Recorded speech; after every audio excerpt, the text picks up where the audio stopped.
What is up, Steelers Nation? I wish I could say thank you for jumping on to another win, but it's a loss for the Pittsburgh Steelers. A brutal game in Los Angeles for the black and gold as they fall 25-10 to the Chargers. I'm Noah Strackbine. Thanks for jumping on to another episode of All Steelers Talk post game. Week 10 did not go as planned.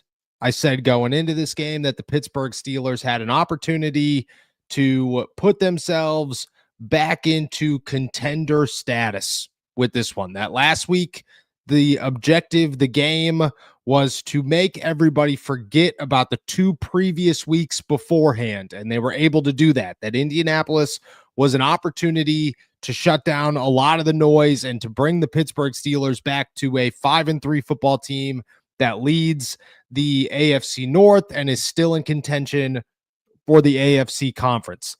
This week was a make them real contenders once again opportunity. You beat two quality AFC teams back-to-back weeks. The conversation completely flips. Instead, here we are having the conversation that I don't think we expected to have this early and that we expected to have with the team that is 5-4 and currently sits in the AFC North lead. And that is the Pittsburgh Steelers are just downright not a good football team some weeks. And it's becoming more consistent that they are not a good football team than they are a good football team. 25-10 in a game where the defense was not the biggest issue and the defense was a massive problem, but the offense finally broke. That's what we got out of this one. Aaron Rodgers had his worst game as a Pittsburgh Steeler.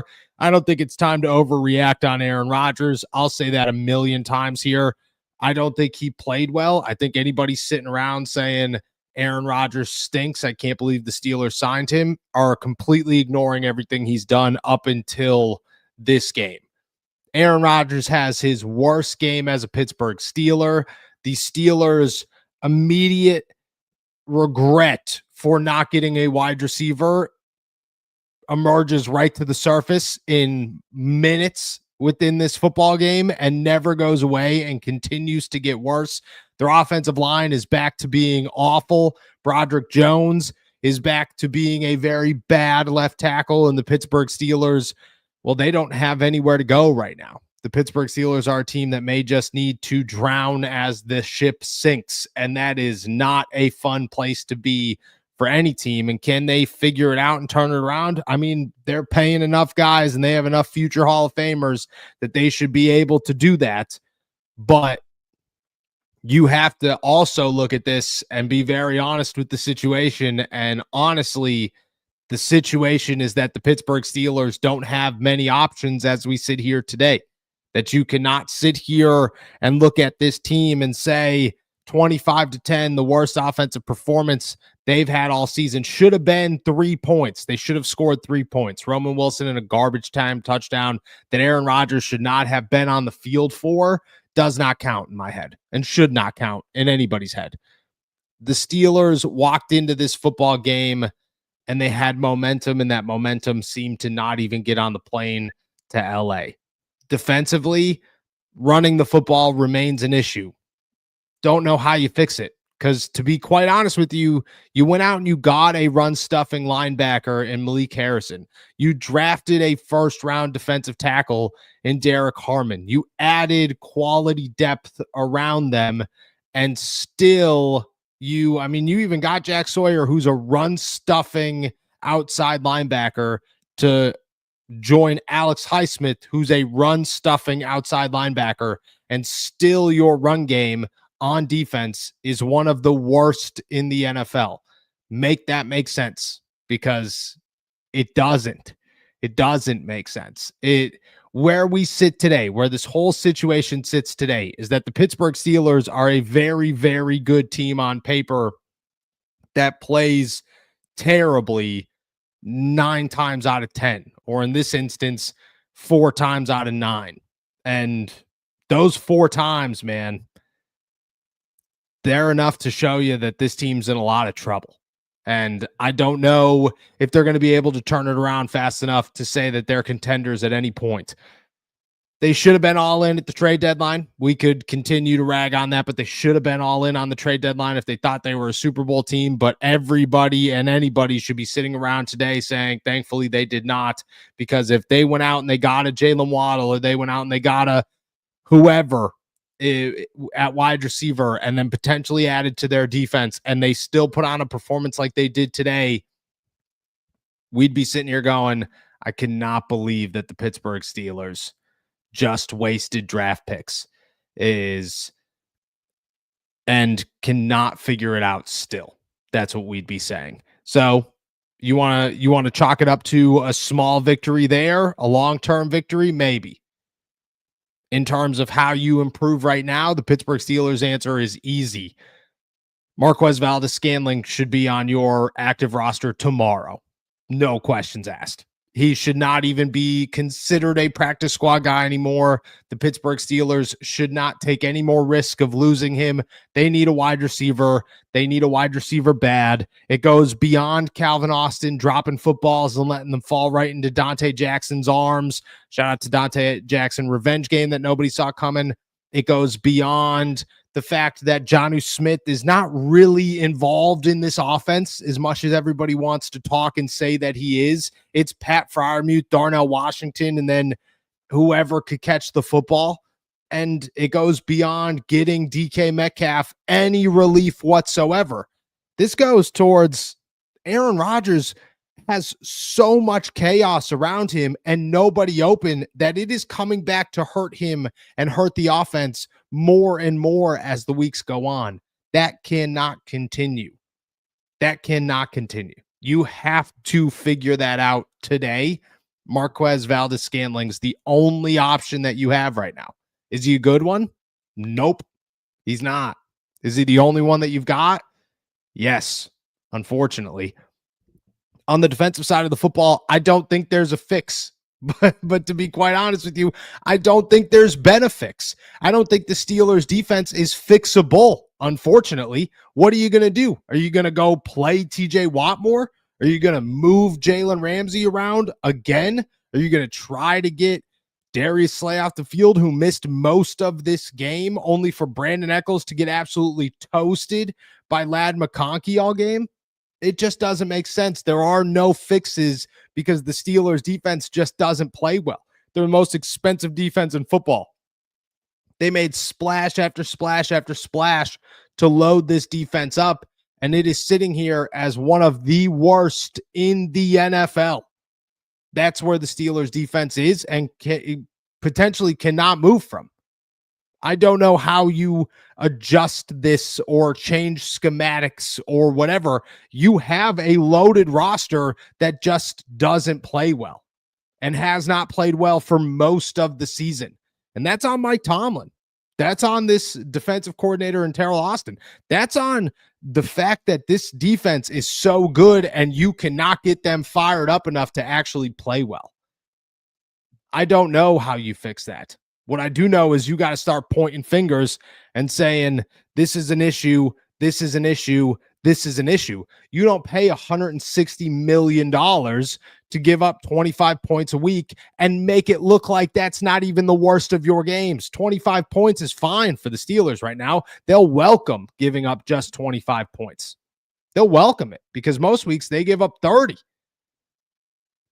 The Steelers defense may be unfixable, but that just puts a bigger spotlight on whose fault is it and how quickly can you get that person out of here?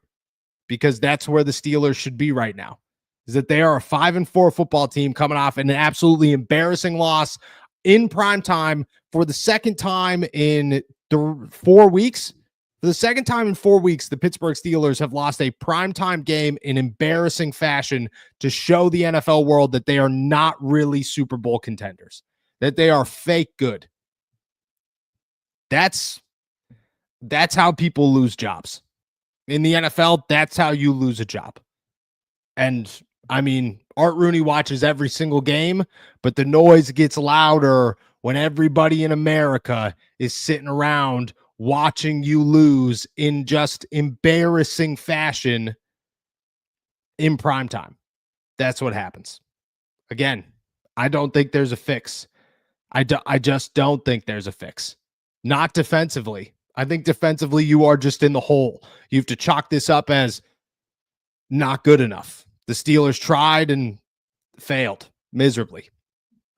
Offensively, I think you add MVS, and I think you let MVS cook and you see what happens there, and hopefully it adds a spark, because I think Aaron Rodgers is still Aaron Rodgers. At the end of the day, Jaylen Warren still averaged 5 yards a carry. Your offensive line did not look great, but hopefully Isaac Seumalo helps it get better, because they've had moments of it looks fine.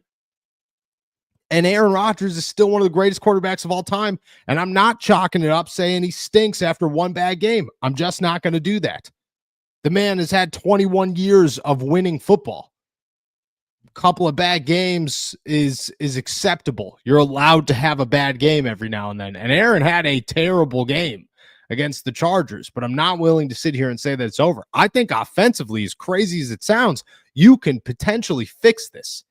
You can you could create a game plan where Aaron Rodgers can game manage this like he's been doing for the first 9 weeks and have it work. Work well? I don't know, but if you could score 25 to 35 points like they've been doing outside of this week, yeah, that's well enough. That's fine. That is very much so fine. I don't think defensively you can fix it. I don't think coaching-wise you can fix it. I think the Steelers are where they're at, and I think the season is sinking fast because of the non-offensive issues, as crazy as that sounds. And again, maybe at some point it turns around, but I don't see it turning around anytime soon. I don't. The Steelers are about to lose their AFC North lead to the Baltimore Ravens, who are 4-5, as the Steelers are 5-4. This was 2 weeks ago that we're sitting around talking about how the lead is insurmountable and you're not going to be able to pass it no matter who you are or how good your quarterback is in Lamar Jackson, that the Pittsburgh Steelers are going to win the North. Not anymore. If you just sit here today, you're looking at it going, there's a good shot Baltimore pulls this one off, because the Steelers aren't equipped to beat Buffalo. They're not equipped to beat Detroit. They're not equipped to beat Baltimore twice. I mean, they can't even beat Cincinnati. This team isn't built to beat the good teams, and you got a couple of good teams left on your schedule. And if you're not perfect, Baltimore is going to surpass you. That's a rough one. That's a rough realization for the Pittsburgh Steelers. Hopefully one that sits in enough to make things work in their favor and for them to fix it. But again, I think the only fix that you have right now is to put MVS out there and to hope and pray for the best. That's what I truly hope for the Pittsburgh Steelers. Will it happen? I would imagine. I would imagine that the Pittsburgh Steelers have to put him in next week immediately, no matter what. No matter what. All right, start tossing your questions out here. We've hung out for a little under 15 minutes. We're going to keep it trucking. We'll stay on for about a half hour, go through the game, talk about everything that happened, and obviously answer all your questions. As always, I want to make sure that I highlight everybody's questions before we get it going here. We'll kick it off with Smootest Buddhist. Sell the team. Honestly, if the Steelers continue to not make changes to their coaching staff, maybe there is a conversation to have about negligence and everything that this seems to bring. Although Aaron laughing at the end of his press conference and saying, no, it had nothing to do with, like, there was no missing spark at the beginning of this or anything like that. I don't believe that the Steelers came out here with no firepower. I just think that they stunk from start to finish and they got outplayed 100%. Cat Fam Life, great username here. For my mental peace, I can't repeat this insanity. That's where we're at, guys. That's where the Steelers are at. That's where the Pittsburgh fan base is at. Again, you're going through the schedule. Like, you're not going to walk away winners from Buffalo. You're not going to walk away winners from Detroit. You got to hope that you split the series with Baltimore. You got to hope that you sweep Cleveland. You got to hope that you get the second one from Cincinnati. And I think that from there, you get an opportunity, you get a chance to hold on to a lead, but you have a game lead over the Baltimore Ravens. 1 game lead. That is not enough cushion to feel comfortable in any capacity that you are actually going to walk away crowned winners of the ASC North when you're going like this and Baltimore's going like this. It's not going to work. It's not going to work at all. It's not going to work at all. All right. Let's keep it trucking here. Eddie, Deontay Johnson, welcome back to the Steelers. OBJ, welcome to the Steelers. MVS is the easy answer.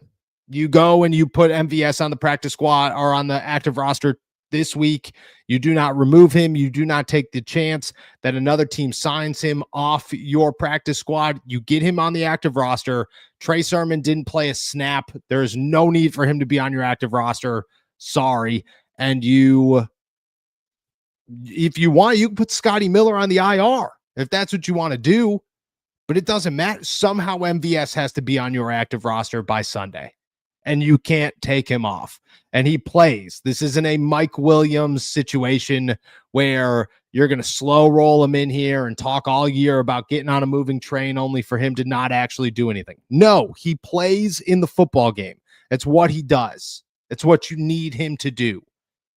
And if he could do that, maybe your offense has an opportunity to get better. If you don't do that, you are ignoring such a crucial piece to this that I do not understand how you are ignoring it so blatantly when Calvin Austin's opportunity to like really do anything in this football game, he dropped the football and bounced it 6 yards behind him into Dante Jackson's hands.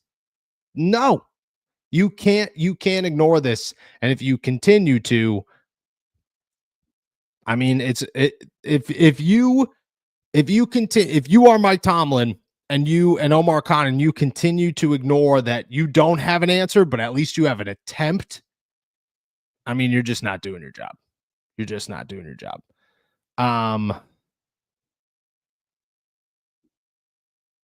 Michael, if we don't make the playoffs, how do we not clean house?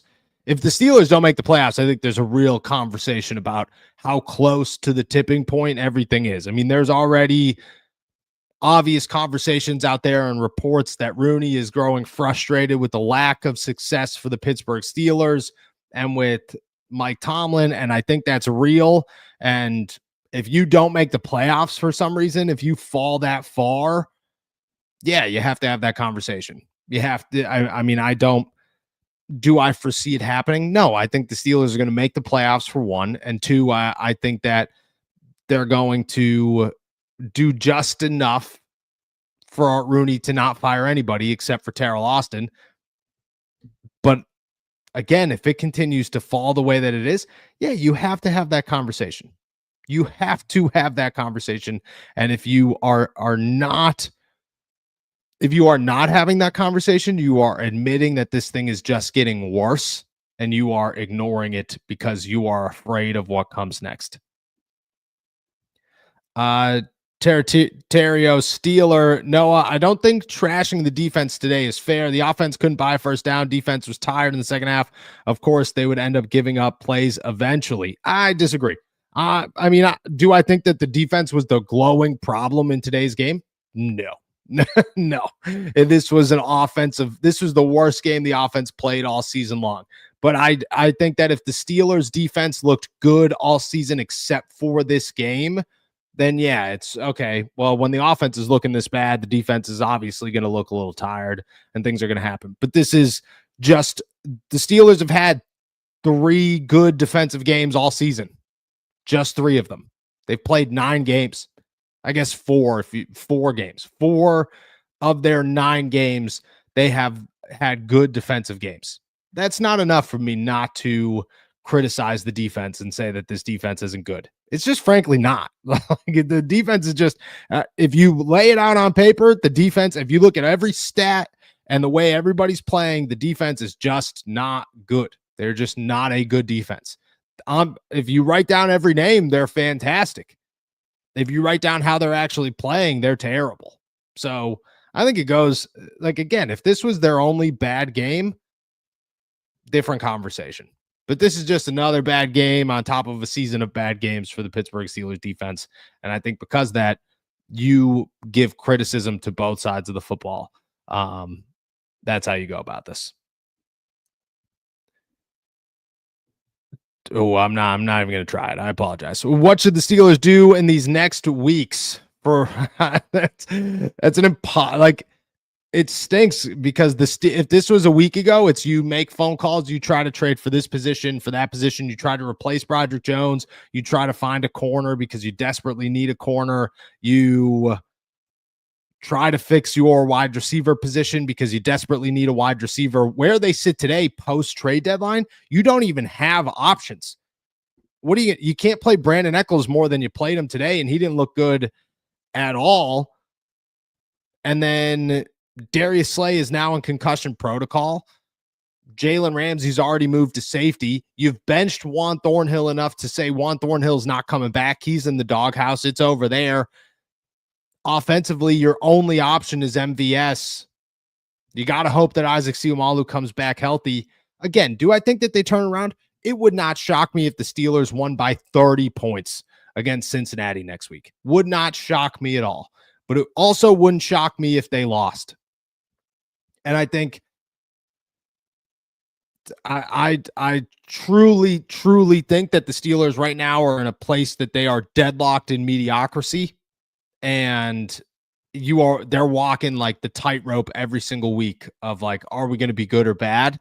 This isn't even like the predictable Mike Tomlin teams of years past where you go that they're going to have a bad game this week and then they're going to win next week. No, this is maybe the Steelers just are not going to be good for like a good chunk of time. I think that's like aggressively where we're getting here. And they're past the point of being able to change many things. Keeping it trucking here. Jeff, Noah, do you think Aaron Rodgers is too much of a prima donna to be coached up to play better? Not even a little bit. Not even a little. I understand what Aaron's reputation is outside of the NFL. My interactions with him, my understanding, I have the greatest quote ever from a player in that locker room that said that he's a blue-collar billionaire. That's what he acts like. He shows up earlier. He works harder than everybody. He gets coached better than anybody. Like, from my understanding, from everything that every single player has told me before he arrived in Pittsburgh and since he's arrived in Pittsburgh, is that Aaron Rodgers is one of the greatest teammates and one of the greatest professional players ever, because he's so open and always striving to get better. So no, there's no part of me that thinks that he's I understand the reputation of Aaron Rodgers. I truly do. I've seen none of it since he's shown up here. That's just my perspective. I'm not saying that's the truth. I'm not saying that I see him for 45 minutes a day, but everything I've been told is that Aaron is fantastic at being coached. So I don't think I'd be worried about Aaron. I'm honestly not worried too much about Aaron Rodgers. The way I look at it is he's been doing this for 21 years. If you have 6 bad games in a row, I'm nervous. If you have 3 bad games in a row, I'm nervous. If you have 1 bad game, okay, I'm going to give you a pass, and then we're going to see what happens next week, hopefully. Charles, did you see when Rodgers totally gave up on the play and threw the ball on the ground? He had time to run in for a tutty. I think his day was over at that point. I think that Aaron was so beat up and that the offensive line was so bad in this game and the wide receivers were so unopen in this game that I just don't want to do this. And I just don't think he can move like he used to. But yeah, I do think that the Pittsburgh Steelers gave up. To be really honest, I feel like the Pittsburgh Steelers gave up. Nice Tokes. Call Christian Wilkins, Asante Samuel Jr., and Justin Simmons and buckle up. Asante Samuel Jr. will be here on Wednesday. I think you have to sign him. You can't ignore signing him, especially not after this game. You cannot ignore signing Asante Samuel Jr. You have to go sign him. No questions asked. In terms of Justin Simmons, yep, I would call him too. Last I heard, he didn't want to play for the Pittsburgh Steelers. I don't have a real reason why. Just doesn't want to play for the Pittsburgh Steelers. And when it comes to Christian Wilkins, I'm so nervous to know what happened. Why have you been shunned from the NFL? Obviously, he's got a foot injury that he's completely ignoring, but why? It had to be so drastic to be the fall off that happened. So drastic. Justin, Pierre was a bright spot. Any news on Corey Trice? I don't think Corey Trice is coming back. He hasn't practiced since his knee injury. I don't anticipate him practicing anytime soon. He's only got that 21-day window. The way I look at it is Corey Trice's season and potentially his time in Pittsburgh is over, which is upsetting. But I don't even know what the knee injury is. They haven't told us. We're not allowed to talk to guys on IR, so you can't even interview them. It's from just looking at it, from just seeing what's happening, it does not look like Corey Trice is going to make his way back onto the roster this year. Lindsay, has AR looked good since the Packers game? Yeah, he looked real good against Indianapolis last week.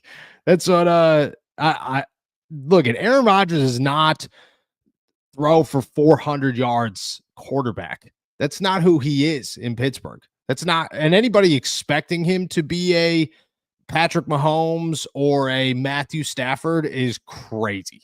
What your expectations are way too high. Aaron Rodgers is a game manager quarterback right now. And that's what the Steelers need because their offensive line isn't very good at protecting him and they have zero wide receiver help. You need somebody who knows exactly where to put the football in a very timely fashion. That's what Aaron Rodgers is excelling at this season. And this was a bad game for him. It was.